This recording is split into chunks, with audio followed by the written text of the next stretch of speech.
Hello मेरे प्यारे बच्चों, कैसे हो आप लोग। उम्मीद करते हैं कि आप सभी स्वस्थ होंगे, मस्त होंगे। तो प्यारे बच्चों, आज हम लोग बात करने वाले हैं क्लास 10th के एक टॉपिक के बारे में। एक्चुअली में हम लोग क्लास 10th में एसिड, बेस और सॉल्ट पढ़ रहे थे। उसी के आगे आज हम लोग बात करने वाले हैं कि अगर हम किसी एसिड में किसका रिएक्शन कराएं, मेटल का। यानी कि एसिड के साथ साथ हम लोग किसका रिएक्शन करा रहे हैं। यानी कि मान लीजिए जैसे कोई मेटल है हमारे पास, ठीक है, मेटल को हम एम से लिख देते हैं। मान लीजिए हमारे पास कोई मेटल है और उसको मान लीजिए कि हम लोग किसी एसिड के साथ रिएक्शन करा रहे हैं, ठीक है, एसिड के साथ रिएक्शन करा रहे हैं। जैसे एसिड जस्ट लाइक HCl हो सकता है, कुछ भी हो सकता है, ठीक है। तो उसमें हमको क्या प्राप्त होगा।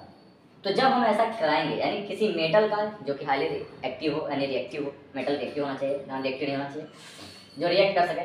तो अगर हम किसी मेटल का एसिड के साथ रिएक्शन कराएंगे, ये क्वेश्चन ये बहुत ही पूछा जाता है आज की क्लास में। जो भी पढ़ाया जाएगा वेरी वेरी इंपॉर्टेंट है। तो क्या बनेगा, तो हमेशा याद रखिए, मेटल के साथ जो भी बनेगा, यानी सॉल्ट बनेगा, क्लोराइड हो सकता है, ठीक है, कुछ भी हो सकता है, लेकिन मेटल सॉल्ट बनेगा, यानी सॉल्ट बनेगा, यानी हम लोग लिख सकते हैं सॉल्ट बनेगा, सॉल्ट बनेगा। सॉल्ट के साथ साथ और क्या बनेगा, H2 गैस निकलेगा। कौन सा gas, H2 gas, hydrogen gas. यानी कि अगर हम किसी मेटल का एसिड के साथ रिएक्शन कराएंगे तो हमको सॉल्ट के साथ साथ हमको हाइड्रोजन गैस रिलीज होगी, ऐसा ये चीज़ हमको प्राप्त होगा। ये एग्जाम्पल लेते हैं ना, बिना एग्जाम्पल के मज़ा कहाँ आने वाला है। तो एग्जाम्पल में हमको मिलेगा मेटल के साथ, मान लीजिए कोई ले लेते हैं, मान लीजिए हमने ले लिया सोडियम मेटल। कौन सा मेटल ले लिया, सोडियम। अब सोडियम का रिएक्शन अगर हम HCl के साथ कराएंगे, HCl के साथ कराएंगे, तो जाहिर सी बात है कि सोडियम क्लोराइड यानी सॉल्ट तो मिलना ही है, प्लस H2 गैस मिलेगा। लेकिन H2 गैस यहाँ हो गया। अब इसको रिएक्शन को अगर आप ऐसे देखेंगे तो ये रिएक्शन बैलेंस नहीं है, अनबैलेंस है। अनबैलेंस रिएक्शन सभी लोग जानते हैं, यानी जिधर राइट हैंड साइड और लेफ्ट हैंड साइड एटम्स बराबर नहीं है, ठीक। तो यहाँ सोडियम एक है, चलिए ठीक है, Cl एक है, लेकिन हाइड्रोजन इधर 2 है एटम्स, हाइड्रोजन इधर एक ही एटम है, तो उधर इधर भी 2 करने के लिए हमको इधर 2 से करना पड़ेगा। लेकिन जब इधर 2 से करेंगे तो फिर Cl के साथ नाइंसाफी होगी, तो इसको बैलेंस करने के लिए फिर इधर 2 से करना पड़ेगा। लेकिन जब इधर 2 से करेंगे तो सोडियम के साथ फिर नाइंसाफी हो जाएगी, ठीक है। इधर 2 से किए तो क्लोरीन के साथ, तो क्लोरीन को मैनेज करने के लिए फिर 2 से करना पड़ा। लेकिन जैसे ही 2 से फिर इसमें हम लोगों ने मल्टीप्लाई करा, तो फिर यहाँ सोडियम के साथ नाइंसाफी होगी, इसलिए इधर भी 2 लगाना पड़ेगा। अब ये रिएक्शन क्या है, बैलेंस रिएक्शन है। तो बहुत सिंपल बात है, यानी हमेशा याद रखिए कि अगर किसी मेटल का रिएक्शन हम लोग कराते हैं किससे, एसिड के साथ, तो हमेशा सॉल्ट और H2 गैस प्राप्त होगा। सॉल्ट उसका बनेगा और H2 गैस रिलीज होगी। एक और एग्जांपल लेते हैं, मान लीजिए हमारे पास कोई और एलिमेंट है, कोई और मेटल है, मेटल मान लिया Mg है। अब Mg का हम लोग HCl के साथ रिएक्शन कराएंगे तो ये बनेगा MgCl2। लेकिन आपके पास एक क्वेश्चन आ सकता है, पहले सेकंड वाला भी बना दें। सेकंड में बनेगा H2 गैस। गैस के लिए आपको ये एरो लगाना जरूरी होता है, क्यों, क्योंकि गैस जो है ऊपर की हो जाएगी, गैस बनेगी तो गैस हल्की होती है, ऊपर की हो जाएगी, ठीक। ये सॉल्ट बनेगा मैग्नीशियम क्लोराइड का। तो आपके मन में एक क्वेश्चन ये आना चाहिए कि सर यहाँ Mg और HCl आपस में रिएक्ट किए, तो सर ऊपर वाले में तो आपने NaCl लिख दिया, इसमें 2 लिख दिए, तो सर इसका रीजन यहाँ से आपको प्राप्त होगा कि MgCl आपस में कैसे रिएक्ट करेंगे, कैसे कंपाउंड बनाएंगे। तो Mg की ऑक्सीडेशन स्टेट अगर इसके हम लोग बात करें तो प्लस का 2 मानता है। ऐसा क्यों होता है, तो सर इसका भी रीजन है, ठीक। आप क्लास 9th में पढ़ के आए इसका रीजन कि Mg+2 ही क्यों रखता है, ठीक। सबसे पहले तो ये जान लीजिए कि Mg+2 होता है, ठीक। Cl सिंगल नेगेटिव होता है, तो इसका वाला इसके साथ जाकर मल्टीप्लाई हो जाता है नीचे, और इसका वाला इसका। ये रूल आप लोगों ने पढ़ा है क्लास 9 में, ठीक। इसलिए Mg इसका 2 उड़ के यहाँ चला आता है, MgCl2 हो जाता है। यहाँ पे MgCl2 इसलिए मैंने लिख दिया, ठीक है। लेकिन यहाँ पे वो चीज़ क्यों नहीं हुआ, क्योंकि सोडियम पे +1, Cl पे -1, इसलिए यहाँ पे NaCl ही बना।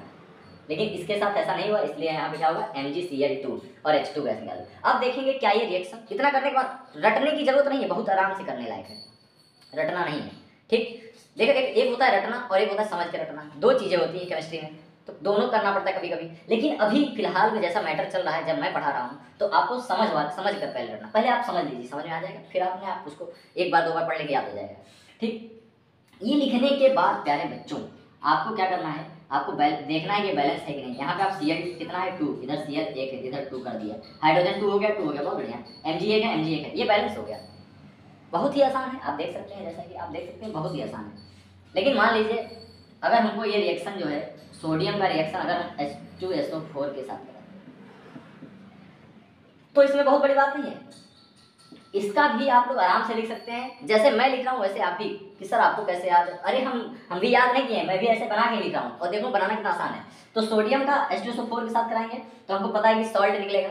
सॉल्ट किसके साथ? सॉल्ट जो है जाहिर सी बात है सॉल्ट और H2 गैस निकलेगी। तो लीजिए पहले आप H2 गैस निकाल दीजिए, ले लीजिए, निकाल दिया H2 गैस। अब यहाँ से H2 हट गया, क्या बचा? सोडियम और सल्फेट बचा। तो ये सोडियम सल्फेट, लेकिन लेकिन लेकिन ये गलत है, सोडियम सल्फेट ऐसे नहीं, आपको यहाँ 2 लगाना पड़ेगा। अब ये सोडियम सल्फेट सही है, ये जो सॉल्ट बना और ये गैस बन गया। अब आप ये सोच रहे होंगे सर आप सोडियम सल्फेट क्यों नहीं लिखे, सोडियम ट्वाइस करके सल्फेट क्यों लिखा? तो इसका भी रीजन वही वाला रीजन है कि सोडियम पर तो +1 होता है, लेकिन सल्फेट आयन में यहाँ -2 होता है। तो इसका वाला -2 यहाँ आएगा, इसका वाला 1 यहाँ जाएगा, इसलिए ये बन जाएगा सोडियम सल्फेट इस तरह। अब मिलाएंगे, क्या ये बैलेंस है? तो बैलेंस तो नहीं है, यहाँ सोडियम का 2 एटम है और यहाँ 1 है, तो इसको मैंने 2 कर दिया। ठीक, उसके बाद अब देखते हैं बैलेंस है H2। अब ठीक, अब बैलेंस है।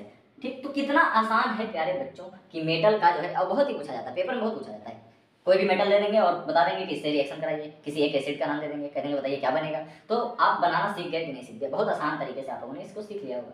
ठीक, अब हमारे पास एक जो पहलू थी जो जिसको बताने के लिए मैंने कहा था वो है ये कि Mg पे +2 ही क्यों आता है और सोडियम पे +1 ही क्यों आता है। ठीक, तो अगले बार अगले चरण में यानी इसको मिटाने के बाद अब हम लोग नया उसको सीखेंगे कि ये कैसे होता है। अरे बच्चों, अब हम लोग ये जानेंगे कि सोडियम पे +1 ही क्यों बना और मैग्नीशियम पे +2 क्यों बना। ऐसे ही बहुत सारे, लेकिन सबको तो नहीं क्योंकि टाइम बहुत ज़्यादा लगता है सब बताने में।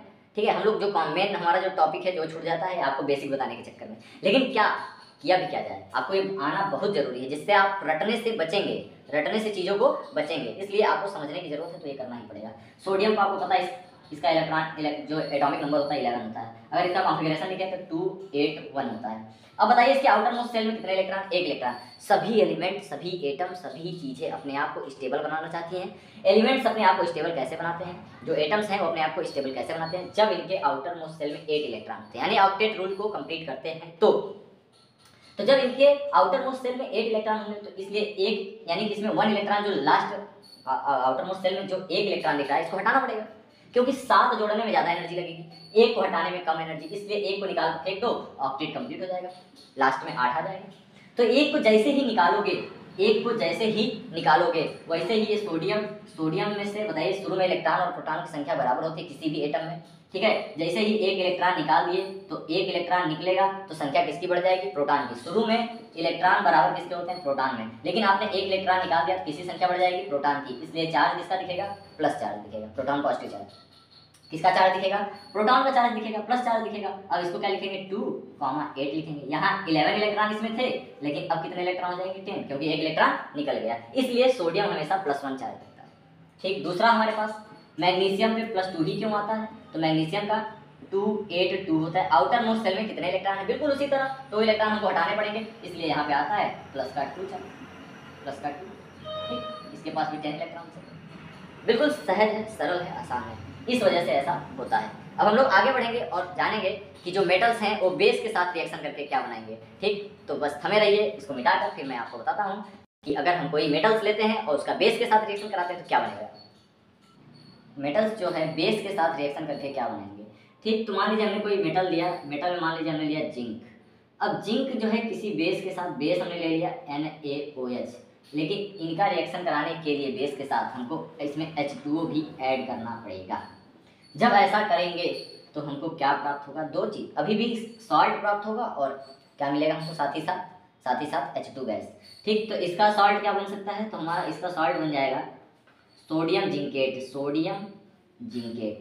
ऑक्साइड। ठीक, सोडियम जिंकेट बन जाएगा और साथ ही साथ हमको मिलेगा क्या? Hydrogen gas, H2 gas. ठीक, ये साथ ही साथ हमको मिलेगा। अब हम रिएक्शन देखेंगे, बैलेंस है कि नहीं है, रिएक्शन देखेंगे।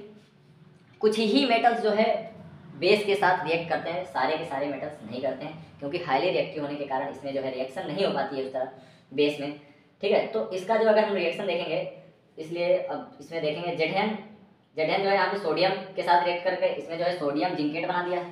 ठीक, अब हम देखेंगे कि ये बैलेंस है कि नहीं है, तो बैलेंस कैसे चेक करेंगे?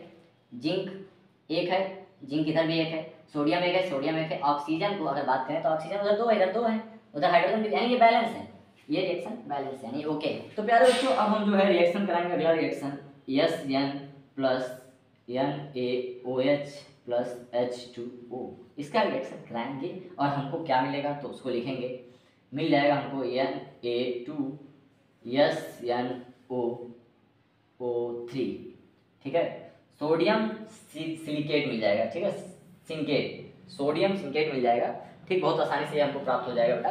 अब इसके बाद क्या करेंगे हम, इसमें हम बैलेंस करेंगे। पहली बात तो हाइड्रोजन भी तो लिख लो, हाइड्रोजन तो साथ में निकलेगी, तो हाइड्रोजन जब निकलेगी तो क्या होगा, बैलेंस करके देखते हैं। SN इधर एक है, इधर एक है, सोडियम इधर 2 है, उधर 2 करना पड़ेगा। इधर अगर हाइड्रोजन की बात करें तो हाइड्रोजन 2 और इधर 4 हो गए, तो 2 दूनी 4 हाइड्रोजन करना पड़ेगा ऐसे, बाकी सब बैलेंस हो गए, बैलेंस हो गए। और ये हाइड्रोजन निकला है तो इसको उड़ा देंगे हवा में, बस। तो ये कुछ रिएक्शन है, ठीक है, कि जो कि बेस के साथ कौन देते हैं, मेटल्स देते हैं, ठीक। ये कुछ आसान से रिएक्शन है, बहुत ही आसान रिएक्शन है। अब इसके बाद हम लोग जो है आज के लिए बस इतना ही रखते हैं, और कल हम लोग बात करेंगे कि जैसे आज हम लोग ने बात किया मेटल का एसिड और बेस के साथ, अब हम लोग बात करेंगे नॉन मेटल भी अगर एसिड और बेस के साथ रिएक्शन करेंगे तो क्या ऐसा कुछ पॉसिबल है, अगर पॉसिबल है तो कैसे है, और नहीं है तो भी कैसे नहीं है, इन सब के बारे में बात करेंगे। तो आज के लिए अलविदा, मिलते हैं फिर कल अगले एक नए टॉपिक के साथ।